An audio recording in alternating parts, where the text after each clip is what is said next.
Welcome dear students. So today we'll be discussing the topic roof. So roof, we know that roof is an important component of the superstructure of a building, and it may be defined as the uppermost part of a or uppermost portion of a building, the main purpose of which is to protect the building from various natural agencies like the sun, rain, wind, snow, etc. The requirements of an ideal roof. We'll see what it is. The requirements of an ideal roof are that it has to be structurally sound and strong. So we know that a roof will be subjected to various types of loads. So unless the roof is structurally strong and stable, it will not be able to withstand the load. So we have to say that if a roof has to be ideal, then it should be structurally sound and strong. Moreover, it should be provided with good drainage facility. In the event of rain, etc., unless there is good drainage facility, what happens? Waterlogging may happen and it might lead to leakages or pockets of water, which may eventually lead to cracks in the structure. And it should protect this, as the definition says, the roof should be such that it protects the building from various natural agencies and other adverse weather conditions, and it should have good or adequate thermal and sound insulation, and it has to be fire resistant. So these are all the requirements for an ideal roof. So next we'll be discussing the various technical terms in relation to a typical inclined pitched roof. So these are the technical terms normally used. So I can explain each of this with the help of a figure. So we'll see each of it. So as you see in the figure here, this is a typical view of a building with basic sloping roof elements. So coming to the various elements, you can see in this figure, span. So span actually indicates the horizontal distance between the internal faces of the walls or the supports. So it is called a span, or simply span or clear span when we refer to the internal faces, that is the face of one wall to the face of the other wall. That internal horizontal distance, we call it as span or clear span. When the distance is considered from the center of one wall to the center of the other wall, we call it as the effective span. So I hope it is clear. Span is actually the horizontal distance between the internal faces of the walls. It's also called as clear span, and when the distance is considered from one wall, the center of one wall to the center of the other wall, we call it as the effective span. It need not necessarily be a wall. A roof may be supported even on a support like a pillar or a column. So in either case, the distance between the wall or the support, we call it as the span. Now rise is actually this vertical distance. It is a vertical distance between the top of the ridge and the wall plate. So we have to know what is a ridge and what is a wall plate.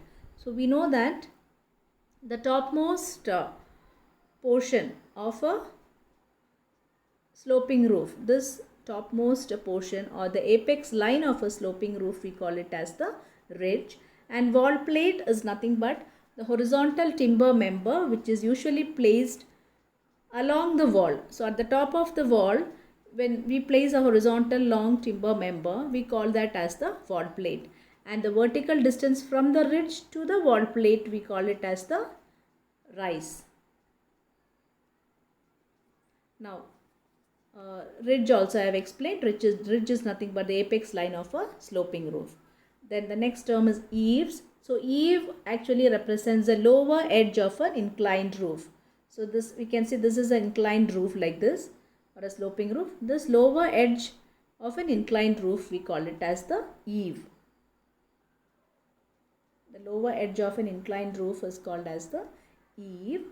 Now coming to hip. So hip actually is nothing but the ridge formed by the intersection of two sloping surfaces where the external angle is greater than 180 degree. So you can see that this sloping roof as well as other sloping roof, they intersect at a point such that the angle formed by the intersection of the two sloping surfaces is greater than 180 degrees. So such a portion, or this portion we call it as the hip of a sloping roof. Now valley is actually just the reverse of the hip. So here you can see valley in this, here this is valley.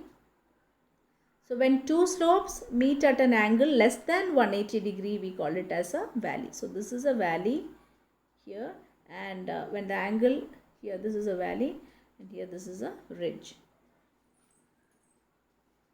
Sorry, this is a hip and this is the valley. Now the triangular portion, when two sloping roofs meet, you can see that there is a triangular wall formed here. So this portion of the wall we call it as the gable. So gable is nothing but the triangular portion of the end wall of a sloped roof, and it is actually formed by continuing the end wall up within the roof. So this is a gable. Now rafters. So rafters actually indicate the inclined wooden members that run from the ridge to the eaves. So already as mentioned, ridge is nothing but the apex of a sloping roof, and eave is the lower end of a sloping roof. So from the ridge to the wall plate, we provide inclined members. So when you fix a tile etc. on the pitched roof, we can see that it is actually supported on a number of inclined members. So these inclined members that extend from a ridge to the wall plate, we call it as the rafter.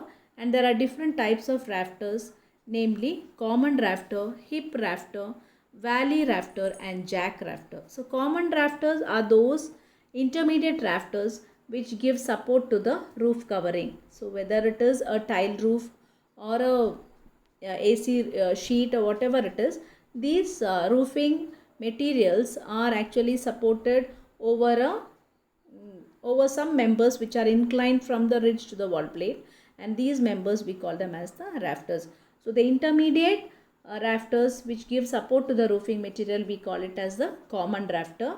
Again, hip rafters are actually rafters which run diagonally from the ridge to the corner of the wall to the support.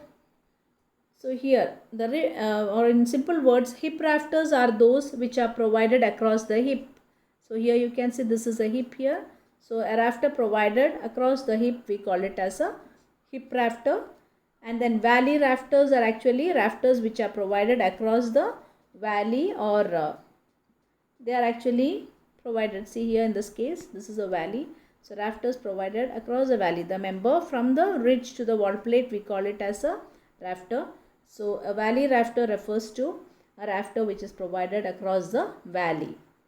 And jack rafters are those rafters which are shorter in length compared to a common rafter or any other rafter. So any rafter which is shorter in length and that runs from the hip or valley to the eaves, we call it as the jack rafter. So here in this figure you can see the jack rafter. Now principal rafters, it's not there in this figure. Principal rafter usually refers to the inclined member of a truss. So we know that a truss is actually a framework of member. Usually when you provide a AC sheet or a GI sheet etc., these are all provided on the supports which is actually in the form of a framework of members, and these members are called as these inclined triangular members, we call them as the truss, and they are usually well conditioned triangles, and they are mainly designed to support the roof coverings. So the inclined member of a truss, we call it as the principal rafter. So these are the different types or terms that are related to a normal or a common sloping roof. Now coming to the types of roof, we know that roof may be classified into various types, namely the pitched or the sloping roof, the flat roof or the terraced roof, and the curved roof. So pitched roof or a sloping roof is that roof which have a surface with a considerable slope. So any roof that have a sloping surface, we call them as a pitched or a sloping roof, and normally they are used for areas which has very heavy rainfall or snowfall. So in the event of heavy rain or snowfall, The roof is preferred normally to be pitched because it will allow easy flow of rainwater and also the snow to fall. So this is a pitched roof. Now coming to a flat roof or a terraced roof. Flat roof or terraced roofs are those which are used normally at places where the rainfall is moderate, and even in the case of a flat roof, we normally provide a slight slope, not more than 10 degrees, because this is mainly provided so that water can be drained off easily. Now a curved roof is a roof, it's mainly used for auditoriums and theaters, etc., and the main purpose is just to give an architectural effect, and shells and domes are preferred, namely when the large column free area is required.